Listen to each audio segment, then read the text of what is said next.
Problem number 58. A rotating fan completes 1100 revolutions every minute. Consider the tip of the blade at a radius of 0.15 meter. And here we have to answer for 4 questions. So let's we answer the first question. A. Through what distance does the tip move in one revolution? So here you have to see the figure. So we have the rotating fan, and this fan completes 1100 revolutions. How many revolutions it complete? It complete the revolutions of 1100. And for this 1100 revolution, what's the time it takes? So the time it takes is 1 minute. Let's we convert this minute in terms of seconds. So that means within 60 seconds, 1100 revolution, the rotating fan completes. And also they clearly mentioned this is the rotating fan, means that means it's rotate in a circle, right? So from the tip to the center, the radius here they gave as 0.15 meter. So what's the radius? So the radius small r equal to 0.15 meter. By using this value, we have to find what distance does the tip moves in one revolution. That means you can see, let's we take this is the tip of the first leaf, right? So for one complete revolution means it will be moving and then it has to reach the same point, right? So for this, how much distance this fan leaf takes? So that means we have to use the perimeter of the circle formula, which is circumference of the circle.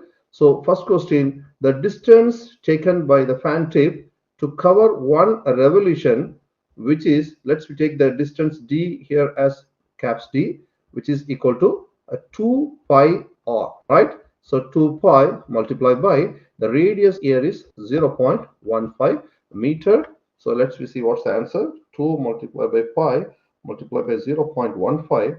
I got the answer here as 0.942 meter. So 0.942 meter. So that's the answer for the first question. Clear? Now we have to go for the second question. In the second question, what is the tip speed? So here we have to find the speed of the fan tip.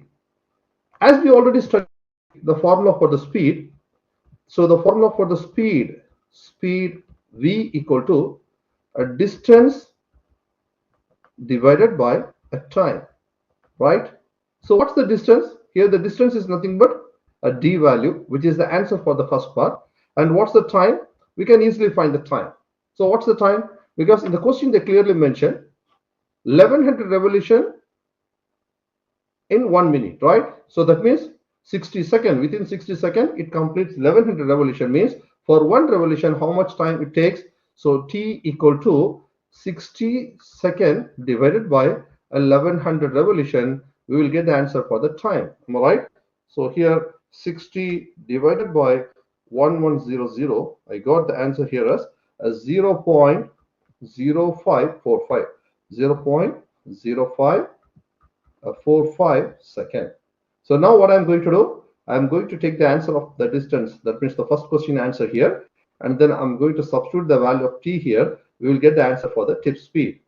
So now I'm going to substitute the value 0.942 divided by 0.0545.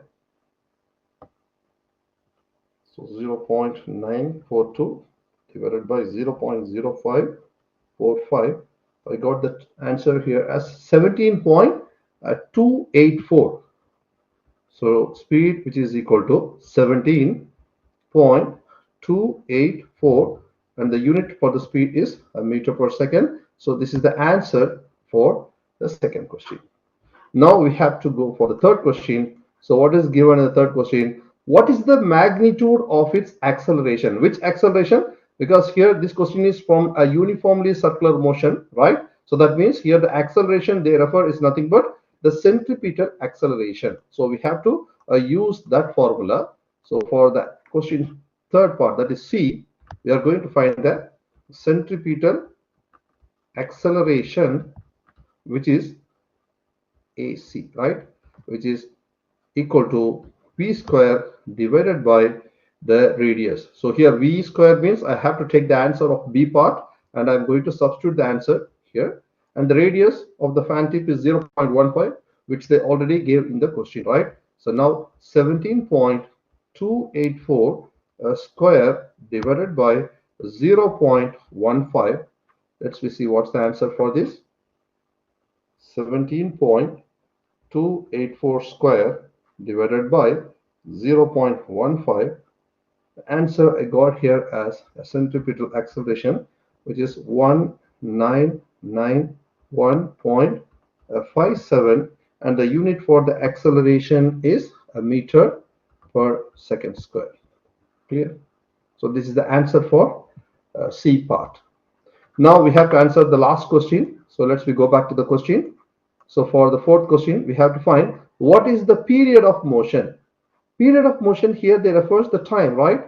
So the time value we already found as 0.545, but we have the formula for the period of motion. So better we can use that formula. So the answer for that will be exactly same like the answer of this one.